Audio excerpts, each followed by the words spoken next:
world. Now, I require your honesty.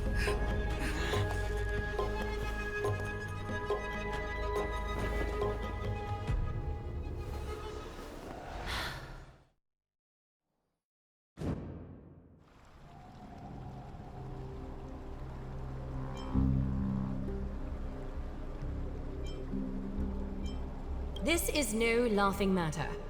It's an interrogation.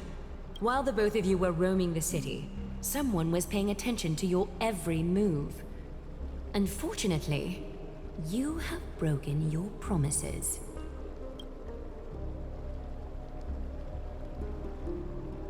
The Holy City's fate is as fragile as thread. I must exercise prudence in order to eliminate sources of potential disaster. I will grant the both of you another chance to mend our broken trust.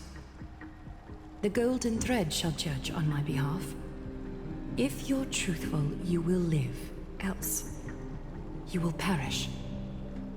We meet again, distinguished guests. Casterus will be your executioner.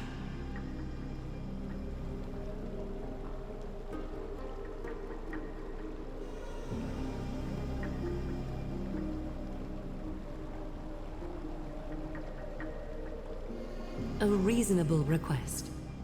It is indeed my oversight for failing to tell you everything in time. There have always been people in Amphorius who looked beyond the skies. Indeed, there used to be a usurper nation that spared no expense in constructing skyships with the desire to break through the blue sky and reach the stars.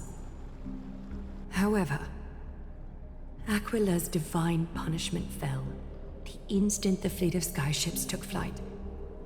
An entire city-state, along with all of its subjects, was reduced to ash in that moment. It's not that Amphorius is unwilling to head toward the stars. Yet, anyone who even thinks about breaching the firmament would undoubtedly infuriate the gods, causing this land of the living to burn, and an entire nation of mortals to perish. The Eye of Twilight is only one example of this. This is forbidden territory which can never be ventured into.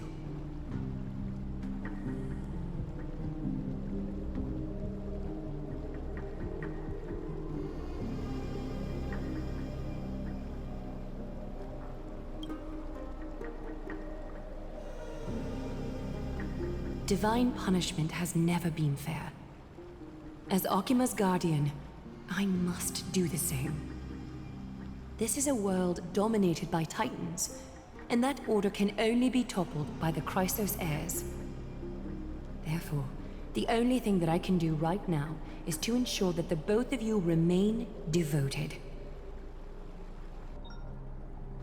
3 steps, Casterus. Yes, Lady Aglaia. I shall ask you 4 questions. Dishonest answers will cause the golden thread to vibrate, while truthful responses will not affect the thread. The number of times that the thread trembles is the number of steps forward that the executioner will take. If she isn't standing behind you after all 4 questions have been asked and answered, the both of you will have passed this test.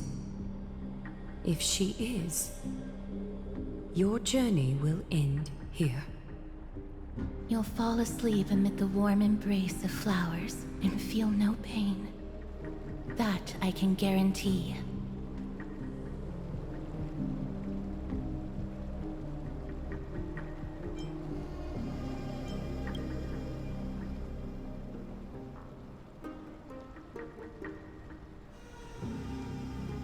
Well then, let us begin.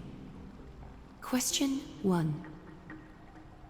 Outlanders, why have you come to Amphorius?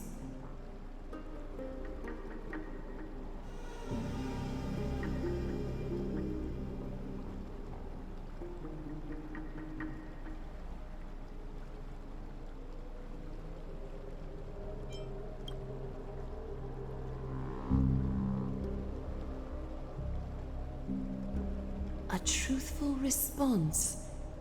A step will not be recorded. Question 2. Outlanders, why did you lend your aid to Akima?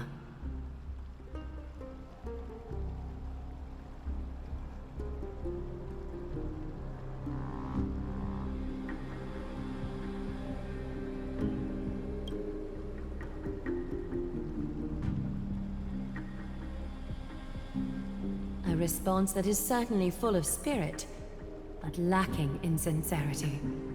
A step will be recorded. Question 3. Outlanders, if the current situation changed dramatically, could you eventually point your blades at Akima and its citizens?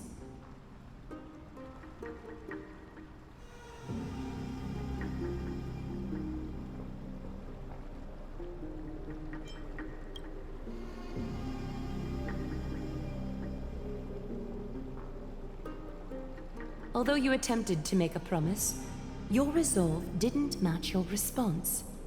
A step will be recorded. Final question. Outlander. An unknown but surging power exists within your body. Are you willing to use it to aid the Chrysos heirs in slaying the gods?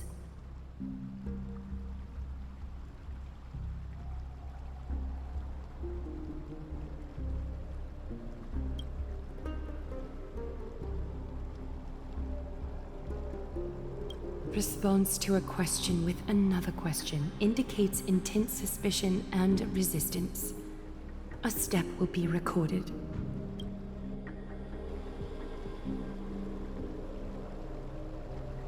All 4 questions have been asked and answered. The golden thread has exposed your hesitations. Regrettably, the both of you have failed the test. While you may be a ray of hope that fell into Emporius, you may also be a threat to Emporius. You leave me no choice but to shut the doors of your fates.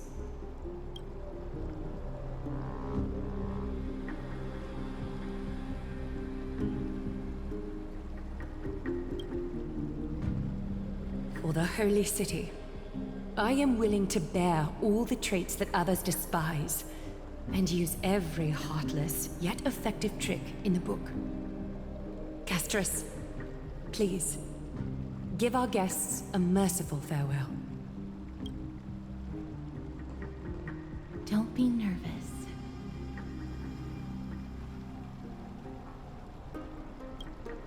Please, relax.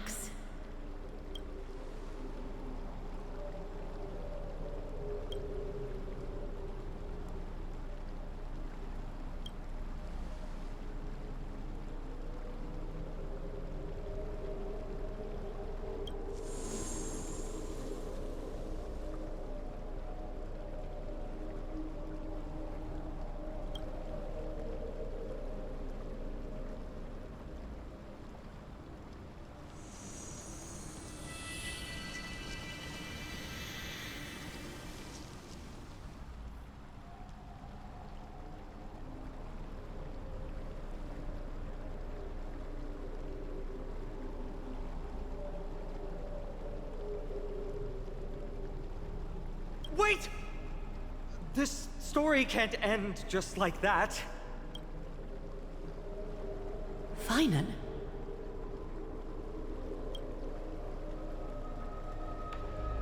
You bet you are. You've been on Emporius for such a short time. Even someone as ruthless as Thanatos wouldn't end a journey so hurriedly. Aglaya, as the first local to encounter them, I have some thoughts I would like to share regarding their fates. Do speak your mind. When I first met them in the Abyss, I was wary of them as well, and never let my guard down throughout our journey back to the Holy City. However, during the battle to defend Akima, we fought side by side numerous times. The look in someone's eyes in moments of life and death never lies. And I was able to detect the conviction in their eyes back then. That's why I was willing to put my life in their hands. please believe a warrior's intuition. At present, Akima is desperate for aid, and I am loath to lose two allies just like that. Isn't this what Miss Casterus believes as well? Yeah. I'm more willing to view death as a peaceful farewell than a punishment.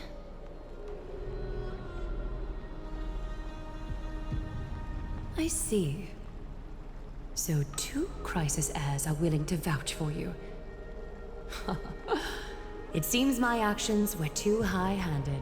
Finan, will you fulfill your duty as host and look after our distinguished guests? Well, I'm not good at formalities. I'll do my best. Cass... Next time, I hope you will express your thoughts openly.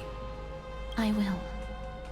Now, it's time to welcome the newcomers to the Vortex of Genesis. As you both have chosen to trust these Outlanders, ensure they are adequately informed about the mysteries concealed within.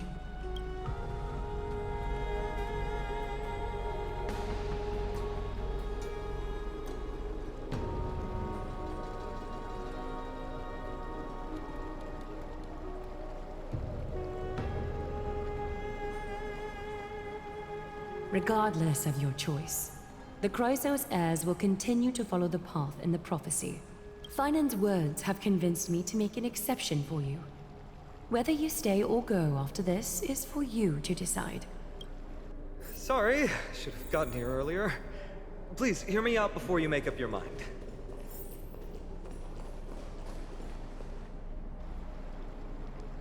I swear by the honor of the Chrysos heirs here, that your lives were never in danger.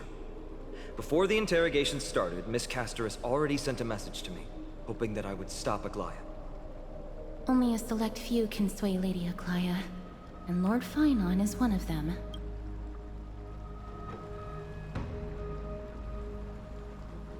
Aglaia. She has long sealed her heart in ice, for Akima's sake. Maybe this is the price of being a demigod. Standing among mortals, yet still so far from them. One more thing to explain. Let's not worry about that for now. You'll soon find out that Amphorius' deepest secrets are all hidden here. Well, first, kindly look upward. What you see right now is the astral zodiac of the Vortex of Genesis, divided into 12 parts that record the flame-chased journey of the Chrysos heirs. The 12 vacant signs symbolize the 12 titans of Amphorius, while each illuminated constellation represents one core flame that mankind has restored to its rightful place.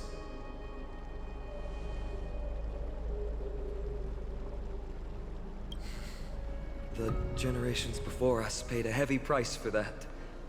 The journey of the Chrysos heirs once faced immense hurdles and made no progress for a very long time. It was Aglaia and Tribi who rallied the Chrysos heirs from all over the world once again, leading us to re-embark on this prophesized journey. And they are the only two demigods in the Holy City.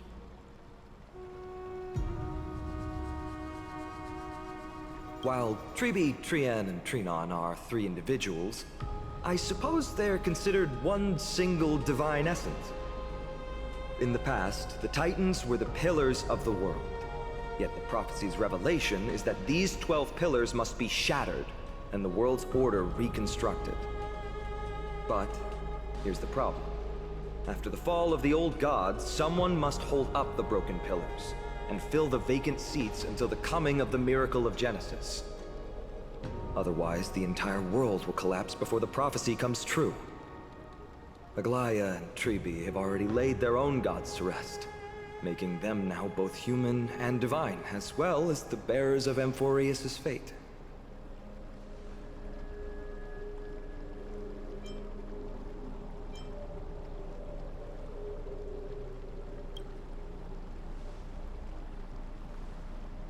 Bringing down the Titans, retrieving the core flames, and filling the vacant seats.